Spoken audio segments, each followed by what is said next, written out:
श्री परमात्मने नमः।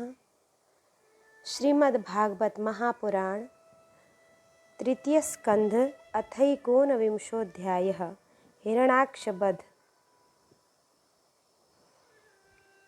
मैत्रेय उवाच अवधार्य विरञ्चस्य निर्व्यलीलामृतं वचः प्रहस्य प्रेमगर्भेण तदपांगेन सुगृहीत। मैत्रेय जी कहते हैं, विदुर जी, ब्रह्मा जी के ये कपट रहित अमृतमय वचन सुनकर भगवान ने उनके भोलेपन पर मुस्कुराकर अपने प्रेम पूर्ण कटाक्ष के द्वारा उनकी प्रार्थना स्वीकार कर ली। फिर उन्होंने झटपट अपने सामने निर्भय विचरते हुए शत्रु की ठुड्डी पर गदा मारी, किंतु हिरण्याक्ष की गदा से टकराकर वह गदा भगवान के हाथ से छूट गई और चक्कर काटती हुई जमीन पर गिरकर सुशोभित हुई। किंतु यह बड़ी अद्भुत सी घटना हुई। उस समय शत्रु पर वार करने का अच्छा अवसर पाकर भी हिरण्याक्ष ने उन्हें निरस्त्र देखकर युद्ध धर्म का पालन करते हुए उन पर आक्रमण नहीं किया। उसने भगवान का क्रोध बढ़ाने के लिए ही ऐसा किया था। गदा गिर जाने पर और लोगों का हाहाकार बंद हो जाने पर प्रभु ने उसकी धर्म बुद्धि की प्रशंसा की और अपने सुदर्शन चक्र का स्मरण किया।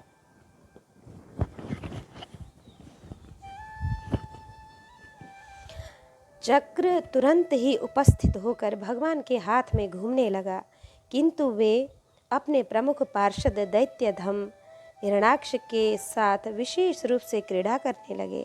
उस समय उनके प्रभाव को न जानने वाले देवताओं के ये विचित्र वचन सुनाई देने लगे। प्रभु, आपकी जय हो, इस ओर न खेलिए, शीघ्र ही मार डालिए। जब हिरण्याक्ष ने देखा कि कमल दल लोचन श्रीहरि उसके सामने चक्र लिए खड़े हैं, तब उसकी सारी इंद्रियां क्रोध से तिलमिला उठीं और वह लंबी सांसें लेता हुआ अपने दांतों से होठ चबाने लगा। उस समय वह तीखी दाढ़ों वाला दैत्य अपने नेत्रों से इस प्रकार उनकी ओर घूमने लगा मानो वह भगवान को भस्म ही कर देगा। उसने उछल कर, ले अब तू नहीं बच सकता, इस प्रकार ललकारते हुए श्री हरि पर गदा से प्रहार किया। साधु स्वभाव विदुर जी, यज्ञ मूर्ति वराह भगवान ने शत्रु के देखते ही देखते लीला से ही अपने बाएं पैर से उसकी वह वायु के समान वेग वाली गदा पृथ्वी पर गिरा दी और उससे कहा, अरे दैत्य, तू मुझे जीतना चाहता है, इसलिए अपना शस्त्र उठा ले और एक बार फिर वार कर। भगवान के इस प्रकार कहने पर उसने फिर गदा चलाई और बड़ी भीषण गर्जना करने लगा। गदा को अपनी ओर आते देखकर भगवान ने जहाँ खड़े थे वहीं से उसे आते ही अनायास इस प्रकार पकड़ लिया जैसे गरुड़ सांपिन को पकड़ ले। अपने उद्यम को इस प्रकार व्यर्थ हुआ देख उस महादैत्य का घमंड ठंडा पड़ गया और उसका तेज नष्ट हो गया।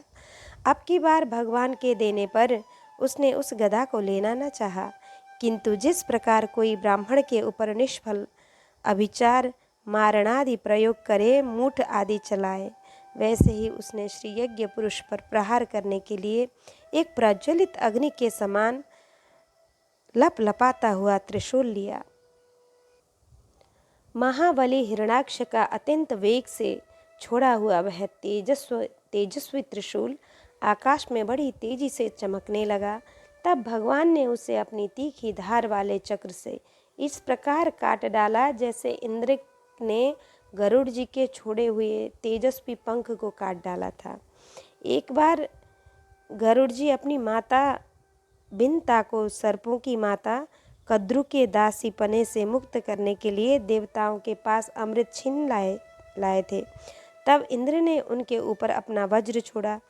इंद्र का वज्र कभी व्यर्थ नहीं जाता, इसलिए उसका मान रखने के लिए गरुड़ जी ने अपना एक पर गिरा दिया, उसे उस वज्र ने काट डाला। उसी के बारे में यहाँ बताया गया है। चक्र के अपने त्रिशूल के भगवान के चक्र से अपने त्रिशूल के बहुत से टुकड़े हुए देखकर उसे बड़ा क्रोध हुआ। उसने पास आकर उनके विशाल वक्षस्थल पर जिस प्रकार श्रीवत्स का चिन्ह सुशोभित है कसकर घूंसा मारा। जिस पर श्रीवत्स का चिन्ह सुशोभित है उस पर कसकर घूंसा मारा और फिर बड़े जोर से गरज कर अंतर्ध्यान हो गया। विदुर जी, जैसे हाथी पर पुष्पमाला की चोट का कोई असर नहीं होता, उसी प्रकार उसके इस प्रकार घुसा मारने से भगवान आदि वराह तनिक भी टस से मस नहीं हुए। तब वह महामायावी दैत्य मायापति श्रीहरि पर अनेक प्रकार की मायाओं का प्रयोग करने लगा, जिन्हें देखकर सभी प्रजा बहुत डर गई और समझने लगी कि अब संसार का प्रलय होने ही वाला है। बड़ी प्रचंड आंधी चलने लगी, जिसके कारण धूल से सब ओर अंधकार छा गया। सब ओर से पत्थरों की वर्षा होने लगी, जो ऐसे जान पड़ते थे मानो किसी क्षेपण यंत्र गुलेल से फेंके जा रहे हों। बिजली की चमचमाहट और कड़क के साथ बादलों के घिर आने से आकाश में सूर्य, चंद्र आदि ग्रह छिप गए तथा उनसे निरंतर पीव, केश, रुधिर, विष्ठा, मूत्र और हड्डियों की वर्षा होने लगी। विदुर जी, ऐसे ऐसे पहाड़ दिखने लगे जो तरह तरह के अस्त्र शस्त्र बरसा रहे थे। हाथ में त्रिशूल लिए बाल खोले नंगी राक्षसियां दिखने लगीं। बहुत से पैदल घुड़सवार रथी और हाथियों पर चढ़े सैनिकों के साथ आतताई यक्ष राक्षसों को मारो मारो, काटो काटो, ऐसा अत्यंत क्रूर और हिंसामय कोलाहल सुनाई देने लगा। इस प्रकार प्रकट हुए उस आसुरी माया जाल का नाश करने के लिए यज्ञ मूर्ति भगवान बाराह ने अपना प्रिय सुदर्शन चक्र छोड़ा। उस समय अपने पति का कथन स्मरण हुआ आने से दीति का हृदय सहसा कांप उठा और उसके स्तनों से रक्त बहने लगा। अपना माया जाल नष्ट हो जाने पर वह दैत्य फिर भगवान के पास आया। उसने उन्हें क्रोध से दबाकर चूर चूर करने की इच्छा से भुजाओं में भर लिया, किंतु देखा कि वे तो बाहर ही खड़े हैं। अब वह भगवान को वज्र के समान कठोर मुक्कों से मारने लगा। तब इंद्र ने जैसे वृत्तासुर पर प्रहार किया था, उसी प्रकार भगवान ने उसकी कनपटी पर एक तमाचा मारा। विश्व विजयी भगवान ने यद्यपि बड़े उपेक्षा से तमाचा मारा था, तो भी उसकी चोट से हिरण्याक्ष का शरीर घूमने लगा। उसके नेत्र बाहर निकल आए तथा हाथ, पैर और बाल छिन्न भिन्न हो गए और वह निष्प्राण होकर आधी से उखड़े हुए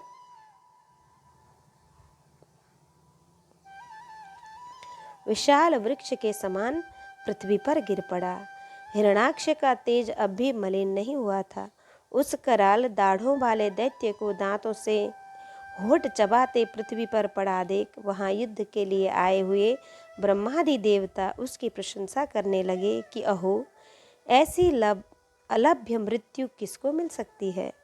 अपनी मिथ्या उपाधि से छूटने के लिए जिनका योगीजन समाधि योग के द्वारा एकांत में ध्यान करते हैं, उन्हीं के चरण प्रहार से उनका मुख देखते देखते इस दैत्यराज ने अपना शरीर त्यागा। ये हिरण्याक्ष और हिरण्यकशिपु भगवान के ही पार्षद हैं। इन्हें शापवश यह अधोगति प्राप्त हुई है। अब कुछ जन्मों में ये फिर अपने स्थान पर जाएंगे। देवता लोग कहने लगे, प्रभु, आपको बारंबार नमस्कार है। आप संपूर्ण यज्ञों का विस्तार करने वाले हैं तथा संसार की स्थिति के लिए शुद्ध सत्वमय मंगल विग्रह प्रकट करते हैं। बड़े आनंद की बात है कि संसार को कष्ट देने वाला यह दुष्ट दैत्य मारा गया। अब आपके चरणों की भक्ति के प्रभाव से हमें भी सुख शांति मिल गई। मैत्रेय जी ने कहा कि एवं हिरण्याक्ष मसैह विक्रमम ससादयित्वा हरिरादिसूकर जगामलोकम स्वमखंडितोत्सवम समीडितः पुष्कर विष्टराधिवी। विदुर जी, इस प्रकार महापराक्रमी हिरण्याक्ष का वध करके बारह भगवान अपने अखंड आनंदमय धाम को पधार गए। उस समय ब्रह्मादि देवता उनकी स्तुति कर रहे थे।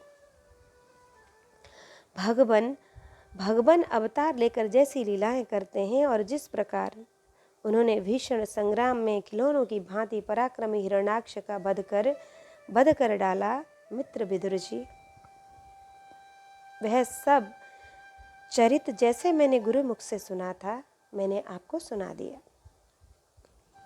अब सूत जी कहते हैं, शौनक जी, मैत्री जी के मुख से भगवान की यह कथा सुनकर परम भागवत विदुर जी को बड़ा आनंद हुआ। जब अन्य पवित्र कीर्ति और परम यशस्वी महापुरुषों का चरित्र सुनने से ही बड़ा आनंद होता है, तब श्रीवत्सधारी भगवान की ललित ललाम लीलाओं की तो बात ही क्या है। जिस समय ग्राह के पकड़ने पर गजराज प्रभु के चरणों का ध्यान करने लगे और उनकी हथिनियाँ दुख से चिंगाड़ने लगी, उस समय जिन्होंने उन्हें तत्काल दुख से छुड़ाया और जो सब ओर से निराश होकर अपनी शरण में आए हुए सरल हृदय भक्तों से सहज में ही प्रसन्न हो जाते हैं, किंतु दुष्ट पुरुषों के लिए अत्यंत दुराराध्य हैं, उन पर जल्दी प्रसन्न नहीं होते। उन प्रभु के उपकारों को जानने वाला ऐसा कौन पुरुष है जो उनका सेवन न करेगा। शौनक आदि ऋषियों, पृथ्वी का उद्धार करने के लिए वराह रूप धारण करने वाले श्री हरि की इस हिरण्याक्ष वध नामक परम अद्भुत लीला को जो पुरुष सुनता, गाता अथवा अनुमोदन करता है, वह ब्रह्मदत्त जैसे घोर पापों से भी सहज में ही छूट जाता है। यह चरित्र अत्यंत पुण्यप्रद, परम पवित्र, धन और यश की प्राप्ति करने वाला है, आयुवर्धक और कामनाओं की पूर्ति करने वाला तथा युद्ध में प्राण और इंद्रियों की शक्ति बढ़ाने वाला।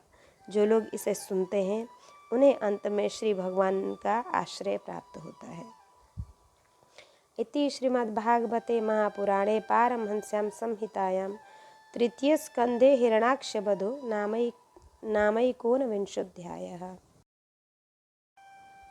अथ विंशोऽध्यायः।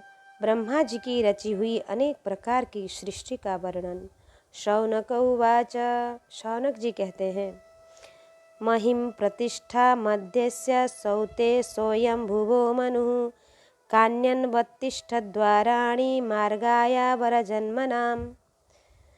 सूत जी, पृथ्वी रूप आधार पाकर स्वयंभुव मनु ने आगे आने वाली संतति को उत्पन्न करने के लिए किन किन उपायों का अवलंबन किया। और विदुर जी बड़े ही भगवत भक्त और भगवान श्री कृष्ण के अनन्य सुहृद थे, इसलिए उन्होंने अपने बड़े भाई धृतराष्ट्र को उनके पुत्र दुर्योधन के सहित भगवान श्री कृष्ण का अनादर करने के कारण अपराधी समझकर त्याग दिया था। वे महर्षि द्वैपायन के पुत्र थे और महिमा में उनसे किसी प्रकार कम नहीं थे तथा सब प्रकार भगवान श्री कृष्ण के आश्रित और कृष्ण भक्तों के अनुगामी थे। तीर्थ सेवन से उनका अंतःकरण और भी शुद्ध हो गया था।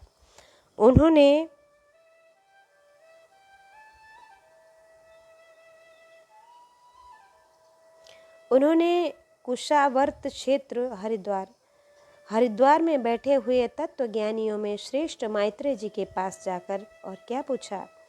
सूत जी, उन दोनों में वार्तालाप होने पर श्री हरि के चरणों से संबंध रखने वाली बड़ी पवित्र कथाएं हुई होंगी, जो उन्हीं चरणों से निकलते हुए गंगाजल के समान संपूर्ण पापों का नाश करने वाली होंगी। सूत जी, आपका मंगल हो, आप हमें भगवान की वे पवित्र कथाएं सुनाएं। प्रभु के उदार चरित्र तो कीर्तन करने योग्य होते हैं। भला ऐसा कौन रसिक होगा जो श्रीहरि के लीलामृत का पान करते करते तृप्त हो जाए। नैमिषारण्यवासी मुनियों के इस प्रकार पूछने पर उग्र श्रवासूत जी ने भगवान में चित्त लगाकर उनसे कहा, सुनिए। सूत जी ने कहा, मुनिगण, अपनी माया से वराह रूप धारण करने वाले श्री हरि की रसातल से पृथ्वी को निकालने और खेल में ही तिरस्कार पूर्वक हिरण्याक्ष को मार डालने की लीला सुनकर विदुर जी को बड़ा आनंद हुआ और उन्होंने मुनिवर मैत्रेय जी से कहा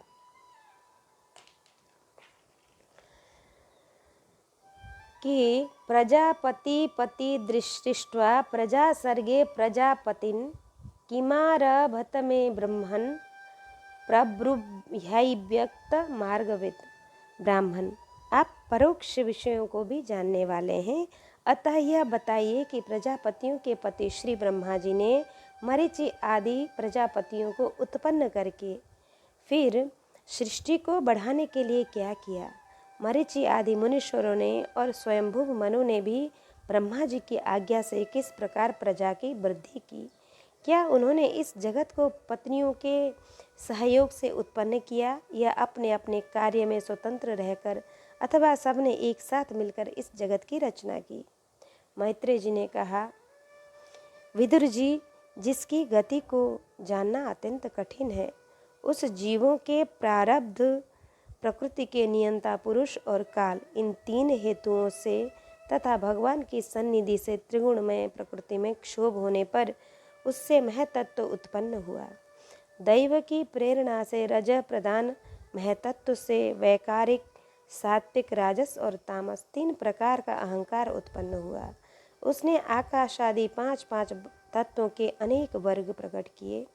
वे सब अलग अलग रहकर भूतों के कार्य रूप ब्रह्मांड की रचना नहीं कर सकते थे, इसलिए उन्होंने भगवान की शक्ति से परस्पर संगठित होकर एक सुवर्ण वर्ण अंड की रचना की। वह अंड चेतना शून्य अवस्था में 1000 वर्षों से भी अधिक समय तक कारणाब्धि के जल में पड़ा रहा। फिर उसने श्री भगवान ने प्रवेश किया। उसमें अधिष्ठित होने पर उनकी नाभि से सहस्त्र सूर्य के समान अत्यंत देदीप्यमान एक कमल प्रकट हुआ, जो संपूर्ण जीव समुदाय का आश्रय था। उसी से स्वयं ब्रह्मा जी का भी आविर्भाव हुआ था। जब ब्रह्मांड के गर्भ रूप जल में शयन करने वाले श्री नारायण देव ने ब्रह्मा जी के अंतःकरण में प्रवेश किया, तब वे पूर्व कल्पों में अपने ही द्वारा निश्चित की हुई नाम रूपमयी व्यवस्था के अनुसार लोगों की रचना करने लगे। सबसे पहले उन्होंने अपनी छाया से तामिस्त्र, अंधतामिस्त्र, तम, मोह और महामोह, ये यूँ 5 प्रकार की अविद्या उत्पन्न की। ब्रह्मा जी को अपना वह तमोमय शरीर अच्छा नहीं लगा, अतः उन्होंने उसे त्याग दिया। तब जिससे भूख प्यास की उत्पत्ति होती है, ऐसे रात्रि रूप उस शरीर को उसी से उत्पन्न हुए यक्ष और राक्षसों ने ग्रहण कर लिया। उस समय भूख प्यास से अभिभूत होकर वे ब्रह्मा जी को खाने को दौड़ पड़े और कहने लगे, इसे खाओ, इसे खा जाओ, इसकी रक्षा मत करो, क्योंकि वे भूख प्यास से व्याकुल हो रहे थे।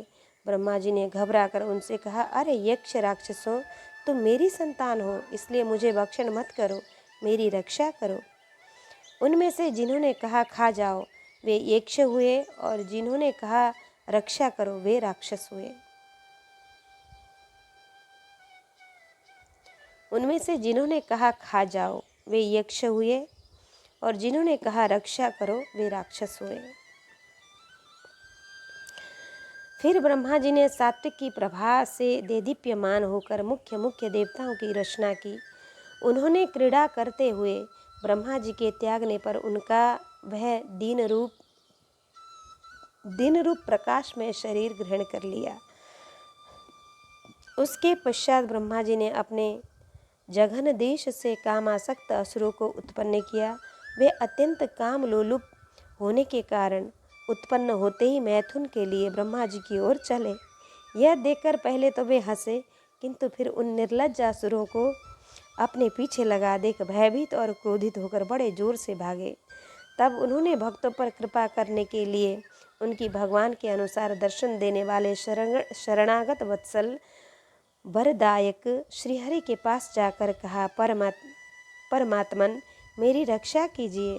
मैंने तो आपकी ही आज्ञा से प्रजा उत्पन्न की थी, किंतु यह तो पाप में प्रवृत्त होकर मुझको ही तंग करने चली है।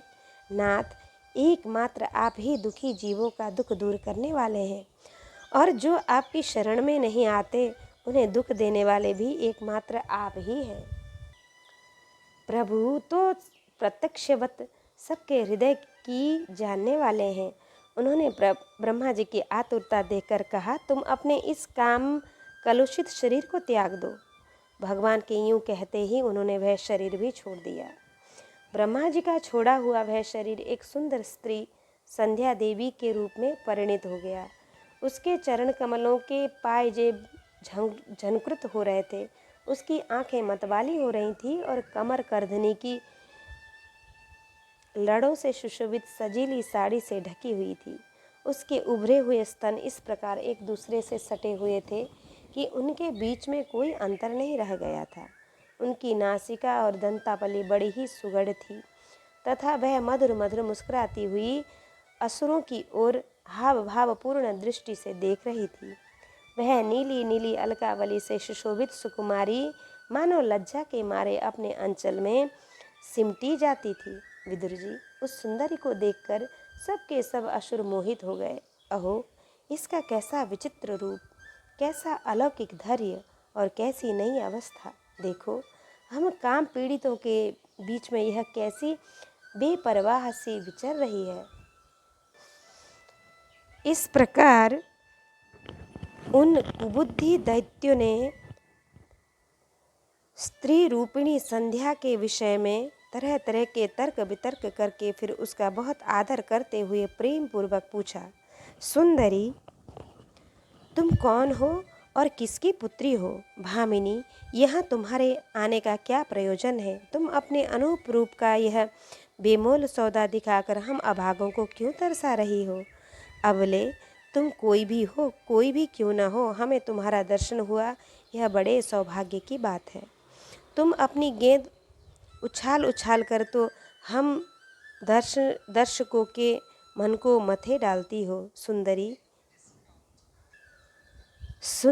जब तुम उछलती हुई गेंद पर अपनी हथेली की थपकी मारती हो तब तुम्हारा चरण कमल एक जगह नहीं ठहरता। तुम्हारा कटी प्रदेश स्थूल स्तनों के भार से थक सा जाता है और तुम्हारी निर्मल दृष्टि से भी थकावट झलकने लगती है। अहो, तुम्हारा केशपास कैसा सुंदर है।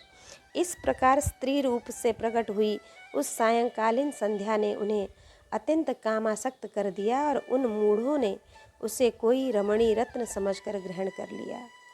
तदंतर ब्रह्मा जी ने गंभीर भाव से हंसकर अपनी कांतिमयी मूर्ति से, जो अपने सौंदर्य का मानो आप ही आस्वादन करती थी, गंधर्व और अप्सराओं को उत्पन्न किया।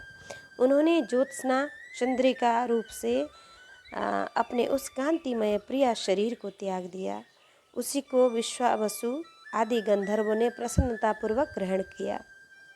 इसके पश्चात भगवान ब्रह्मा ने अपनी तंद्रा से भूत पिशाच उत्पन्न किए। उन्हें दिगंबर, वस्त्रहीन और बाल बिखरे देख उन्होंने आंखें मूंद ली। ब्रह्मा जी के त्यागे हुए उस जम्हाई रूप शरीर को भूत पिशाचों ने ग्रहण किया। इसी को निद्रा भी कहते हैं।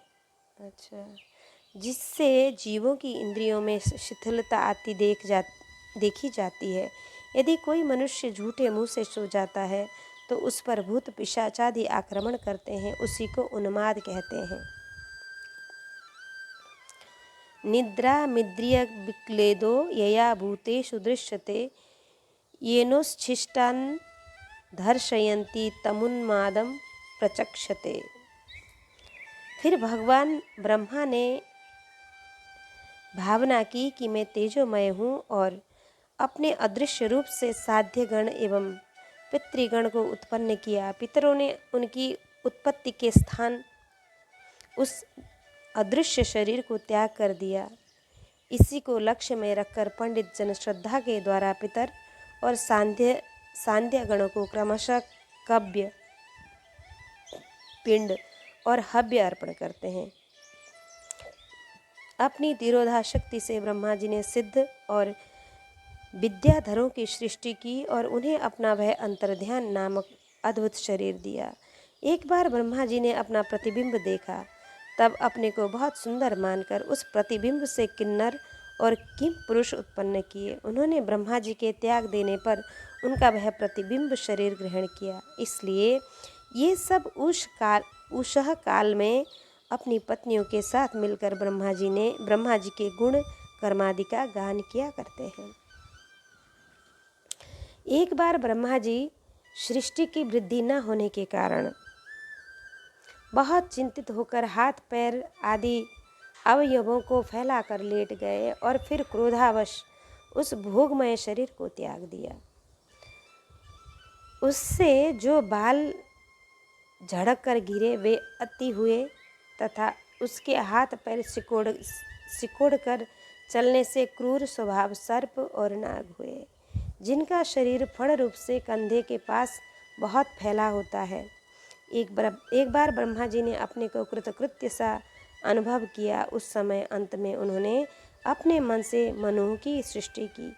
ये सब प्रजा की वृद्धि करने वाले हैं। मनस्वी ब्रह्मा ने उनके लिए अपना पुरुषाकार शरीर त्याग दिया। मनुओं को देखकर उनसे पहले उत्पन्न हुए देवता गंधर्वादि ब्रह्मा जी की स्तुति करने लगे। वे बोले, विश्वकर्ता ब्रह्मा जी, आपकी यह मनुओं की सृष्टि बड़ी ही सुंदर है। इसमें अग्निहोत्र आदि सभी कर्म प्रतिष्ठित हैं। इसकी सहायता से हम भी अपना अन्न हविर्भाग ग्रहण कर सकेंगे। फिर आदि ऋषि ब्रह्मा जी ने इंद्रिय संयम पूर्वक तप विद्या योग और समाधि से संपन्न हो अपनी प्रिय संतान ऋषिगण की रचना की और उनमें से प्रत्येक को अपने समाधि योग ऐश्वर्य तप विद्या और वैराग्यमय शरीर का अंश दिया। अथैकोनविंशोऽध्यायः कर्दम जी की तपस्या और भगवान का वरदान। विदुर जी ने पूछा, स्वयंभुवस्य च मनुर्वर्षः परमसम्मतः कथ्यतां भगवान् यत्र मैथुनेनैधिरे प्रजः। भगवान स्वयंभू मनु का वंश बड़ा आदरणीय माना गया है। उसमें मैथुन धर्म के द्वारा प्रजा की वृद्धि हुई थी। अब आप मुझे उसी की कथा सुनाइए। ब्राह्मण, आपने कहा था कि स्वयंभू मनु के पुत्र प्रियव्रत और उत्तानपाद ने 7 दीपों वाली पृथ्वी का धर्मपूर्वक पालन किया था। तब उनकी पुत्री जो देवहूति नाम से विख्यात थी, कर्दम प्रजापति को ब्याही गई थी। देवहूति योग के लक्षण यमादि से संपन्न थी। उससे महायोगी कर्दम जी ने जितनी संतानें उत्पन्न की वह सब प्रसंग आप मुझे सुनाइए। मुझे उसके सुनने की बड़ी इच्छा है। इस प्रकार भगवान रुचि और ब्रह्मा जी के पुत्र दक्ष प्रजापति ने भी मनु जी की कन्याओं का पाणी ग्रहण करके उनसे किस प्रकार क्या क्या संतान उत्पन्न की, यह सब चरित्र मुझे सुनाइए। मैत्री जी ने कहा, विदुर जी, जब ब्रह्मा जी ने भगवान कर्दम को आज्ञा दी कि तुम संतान की उत्पत्ति करो, तो उन्होंने 10,000 वर्षों तक सरस्वती नदी के तीर पर तपस्या की। वे एकाग्र चित्त से प्रेम पूर्वक पूजनोपचार द्वारा शरणागत वरदायक श्रीहरि की आराधना करने लगे। तब सत्य युग के आरंभ में कमल नयन भगवान श्रीहरि ने उनकी तपस्या से प्रसन्न होकर उन्हें अपने शब्द ब्रह्ममय स्वरूप से मूर्तिमान होकर दर्शन दिए। भगवान की वह भव्य मूर्ति सूर्य के समान तेजोमय थी। वे गले में श्वेत कमल और कुमुद के फूलों की माला धारण किए हुए थे। मुख कमल नीली और चीकनी अलकावली से सुशोभित था। वे निर्मल वस्त्र धारण किए हुए थे। सिर पर झिलमिलाता हुआ सुवर्णमय मुकुट, कानों में जगमगाते हुए कुंडल और कर कमलों में शंख चक्र गदा आदि आयुध विराजमान थे। उनके एक हाथ में क्रीड़ा के लिए श्वेत कमल सुशोभित था। प्रभु की मधुर मुस्कान भरी चितवन चित्त को चुराए लेती थी। उनके चरण कमल गरुड़ जी के कंधों पर विराजमान थे तथा वक्षस्थल में श्री लक्ष्मी जी और कंठ में कौस्तुभ मणि सुशोभित थी।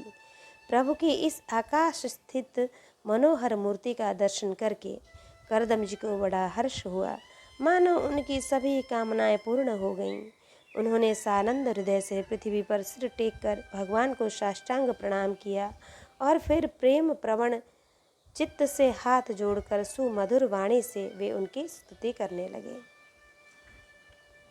कर्दम जी ने कहा, स्तुति करने योग्य परमेश्वर, आप संपूर्ण सत्व गुण के आधार हैं। जुष्टं बताद्याखिल सत्वराशेः सांसिध्यमध्योक्मक्षुंस्तव दर्शनान्नः यद्दर्शनं जन्मभिरीड्य सद्भिः हराशासते योगिनो रूढ़योगा।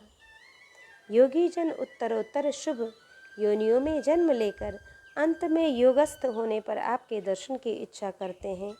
आज आपका वही दर्शन पाकर हमें नेत्रों का फल मिल गया। आपके चरण कमल भवसागर से पार जाने के लिए जहाज हैं। जिनकी बुद्धि आपकी माया से मारी गई है वे ही उन तुच्छ क्षणिक विषय सुख के लिए जो नरक में भी मिल सकता है उन चरणों का आश्रय लेते हैं। किंतु स्वामिन, आप तो उन्हें विषय भोग भी दे देते हैं। प्रभु, आप कल्प वृक्ष हैं। आपके चरण समस्त मनोरथ को पूर्ण करने वाले हैं। मेरा हृदय काम कलुषित है। मैं भी अपनी अनुरूप स्वभाव वाली और गृहस्थ धर्म के पालन में सहायक शीलवती कन्या से विवाह करने के लिए आपके चरण कमलों की शरण में आया हूँ। सर्वेश्वर, आप संपूर्ण लोगों के अधिपति हैं। नाना प्रकार की कामनाओं में फंसा हुआ यह लोक आपकी वेद वाणी रूप डोरी में बंधा है। धर्म मूर्ते, उसी का अनुगमन करता हुआ मैं काल रूप आपको आज्ञा पालन रूप पूजोपहार आदि समर्पित करता हूँ।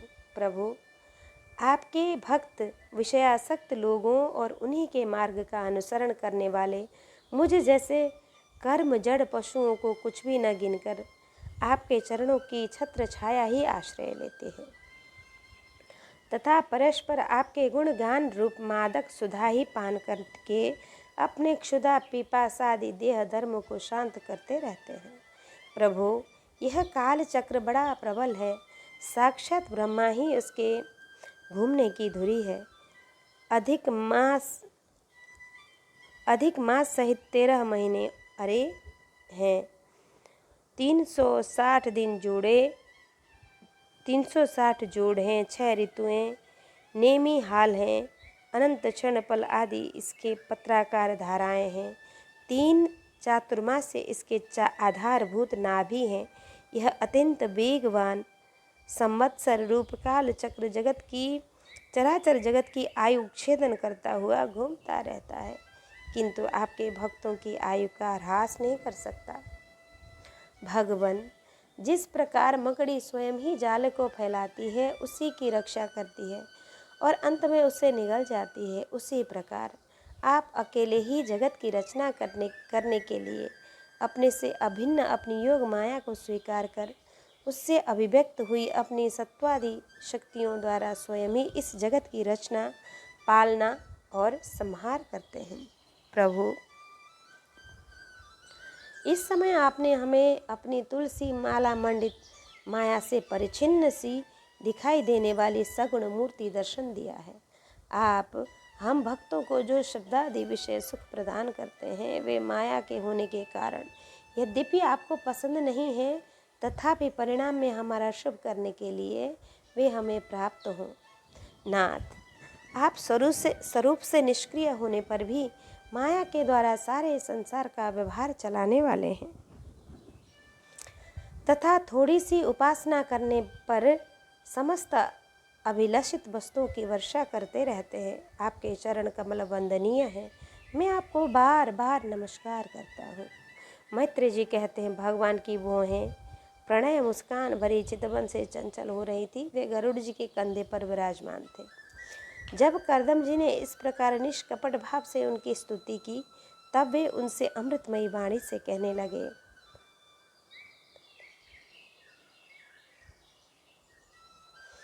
विदित्वा तव चैत्यं मे पुरैव समयोजितत् यदर्थमात्मनियमैस्त्वयैवाहं समर्चितः। श्री भगवान ने कहा, जिसके लिए तुमने आत्मसंयम के द्वारा मेरी आराधना की है, तुम्हारे हृदय के उस भाव को जानकर मैं पहले से ही उसकी व्यवस्था कर दिया हूँ। प्रजापते, मेरी आराधना तो कभी निष्फल होती ही नहीं। फिर जिनका चित्त निरंतर एकांत रूप में मुझ में ही लगा रहता है, उन तुम जैसे महात्माओं के द्वारा ही हुई उपासना को और भी अधिक फल होता है। प्रसिद्ध यशस्वी सम्राट स्वयंभू मनु ब्रह्मावर्त में रहकर 7 समुद्र वाली सारे पृथ्वी का शासन करते हैं। प्रियवर विप्रवर, वे परम धर्मज्ञ महाराज महारानी शतरूपा के साथ तुमसे मिलने के लिए परसों यहाँ आएंगे। उनकी एक रूप यौवनशील और गुणों से संपन्न श्याम लोचना कन्या इस समय विवाह के योग्य है। प्रजापते, तुम सर्वथा उसके योग्य हो, इसलिए वे तुम्ही को वह कन्या अर्पण करेंगे। ब्राह्मण, गतः अनेकों वर्षों से तुम्हारा चित्त जैसे भार्या के लिए समाहित रहा है, अब शीघ्र ही वह राजकन्या तुम्हारी वैसी ही पत्नी होकर यथेष्ट सेवा करेगी। वह तुम्हारा वीर्य अपने गर्भ में धारण कर उनसे 9 कन्याएं उत्पन्न करेगी और फिर तुम्हारी उन कन्याओं से लोक रीति के अनुसार मरीचि आदि ऋषिगण पुत्र उत्पन्न करेंगे। तुम भी मेरी आज्ञा की अच्छी तरह पालन करने से शुद्ध चित्त हो, फिर अपने सब कर्मों का फल मुझे अर्पण कर मुझको ही प्राप्त होगे। जीवों पर दया करते हुए तुम आत्मज्ञान प्राप्त करके और फिर सबको अभय दान दे अपने सहित संपूर्ण जगत को मुझ में और मुझको अपने में स्थित देखोगे। महामुने,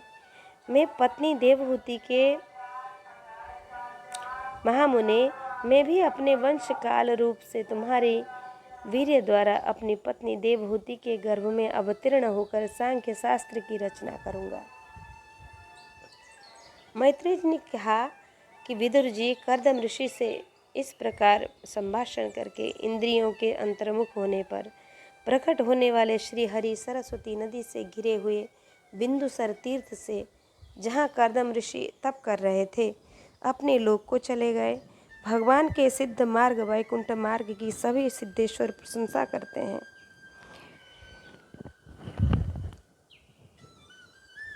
वे कर्दम जी को देखते देखते अपने लोक को सिधार गए। उस समय गरुड़ जी के पक्षों से जो शाम की आधारभूता ऋचाएं निकल रही थीं, उसे वे सुनते जाते थे। विदुर जी श्रीहरि के चले जाने पर भगवान कर्दम उनके बताए हुए समय की प्रतीक्षा करते हुए बिंदु सरोवर पर ही ठहरे रहे। वीरवर, इधर मनु जी भी अपनी महारानी शत्रुपा के साथ सुवर्ण जटित रथ पर सवार होकर तथा उस पर अपनी कन्या को बिठाकर पृथ्वी पर विचरते हुए जो दिन भगवान ने बताया था, उसी दिन शांति परायण महर्षि कर्दम के उस आश्रम पर आ पहुँचे। सरस्वती के जल से भरा हुआ बिंदु सरोवर वह स्थान है जहाँ अपने शरणागत भक्त कर्दम के प्रति उत्पन्न हुई अत्यंत करुणा के वशीभूत हुए भगवान के नेत्रों से आंसुओं की बूंदें गिरी थीं। तब यह तीर्थ बड़ा पवित्र है। इसका जल कल्याणमय और अमृत के समान मधुर है तथा महर्षिगण इसका सेवन करते हैं। उस समय बिंदु सरोवर पवित्र जल वृक्ष लताओं से घिरा हुआ था, जिनमें तरह तरह की बोली बोलने वाली पवित्र मृग और पक्षी रहते थे। उस स्थान सभी ऋतुओं के फल और फूलों से संपन्न था और सुंदर वन श्रेणी भी उसकी शोभा बढ़ाती थी। वहाँ झुंड के झुंड मतवाले पक्षी चहक रहे थे, मतवाले भौरे मंडरा रहे थे, उन्मत्त मयूर अपने पिच्छ फैलाकर नट की भांति नृत्य कर रहे थे और मतवाले कोकिल कुहू कुहू करके मानो एक दूसरे को बुला रहे थे। वह आश्रम कदम्ब, चंपक, अशोक, करंज, बगुल, असन, कुंद, मंदार, कुटज और नए नए आमों के वृक्षों से अलंकृत था। वहाँ जलकाग, बतख आदि जल पर तैरने वाले पक्षी, हंस, कुरर, जलमुर्ग, सारस, चकवा और चकोर मधुर स्वर से कलरव करते थे। हरिणी, सुहर, स्याही, कस्तूरी मृग आदि पशुओं से भी वह आश्रम घिरा हुआ था। आदिराज महाराज मनु ने उस उत्तम तीर्थ में कन्या के सहित पहुंचकर देखा कि मुनिवर कर्दम अग्निहोत्र से निवृत्त होकर बैठे हुए हैं। बहुत दिनों तक उग्र तपस्या के कारण वे शरीर से बड़े तेजस्वी दिख पड़ते हैं तथा भगवान के स्नेहपूर्ण चितवन के दर्शन और उनके उच्चारण किए हुए काम कर्णामृत रूप सुमधुर वचनों को सुनने से इतने दिनों तक तपस्या करने पर भी वे विशेष दुर्बल नहीं जान पड़ते थे। उनका शरीर लंबा था, नेत्र कमल दल के समान विशाल और मनोहर थे, सिर पर जटाएं शोभित थीं और कमर में चीर वस्त्र थे। वे निकट से देखने पर बिना सान पर चढ़ी हुई वह महामूल्य मणि के समान मलिन जान पड़ते थे। महाराज स्वयंभू मनु को अपनी कुटी में आकर प्रणाम करते देख उन्होंने उन्हें आशीर्वाद से प्रसन्न किया और यथोचित आतिथ्य की रीति से उनका स्वागत सत्कार किया। जब मनु जी उनकी पूजा ग्रहण कर स्वस्थ चित्त से आसन पर बैठ गए, तब मुनिवर करदम जी ने भगवान की आज्ञा का स्मरण कर उन्हें मधुर वाणी से प्रसन्न करते हुए इस प्रकार कहा। नूनम चढ़क्रमणम देव सताम संरक्षणायते बधाय चासताम स्त्वं हरेः शक्तिर ही पालनम। हे देव, आप भगवान विष्णु की पालन शक्ति रूप हैं, इसलिए आपका घूमना फिरना निसंदेह सज्जनों की रक्षा के लिए और दुष्टों के संहार के लिए होता है। आप साक्षात विशुद्ध विष्णु स्वरूप हैं तथा भिन्न भिन्न कार्यों के लिए सूर्य, चंद्र, अग्नि, इंद्र, वायु, यम और धर्म और वरुण आदि रूप धारण करते हैं। आपको नमस्कार है। आप मणियों से जड़े हुए जयदायक रथ पर सवार हो अपने प्रचंड धनुष की टंकार करते हुए उस रज की घरघराहट से ही पापियों को भयभीत कर देते हैं और अपनी सेना के चरणों से रौंदे हुए भूमंडल को कपाते अपनी उस विशाल सेना को साथ लेकर पृथ्वी पर सूर्य के समान विचरते हैं। यदि आप ऐसा न करें तो चोर डाकू भगवान की बनाई हुई वर्णाश्रम धर्म की मर्यादा को तत्काल नष्ट कर दें तथा विषय लोलुप निरंकुश मानवों द्वारा सर्वत्र अधर्म फैल जाए। यदि आप संसार की ओर से निश्चिंत हो जाएं तो यह लोक दुराचारियों के पंजे में पड़कर नष्ट हो जाएगा।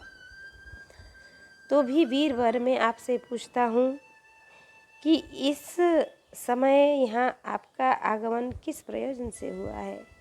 मेरे लिए जो आज्ञा हो उसे निष्कपट भाव से सहर्ष स्वीकार करूँगा। इति श्रीमद्भागवते महाभारते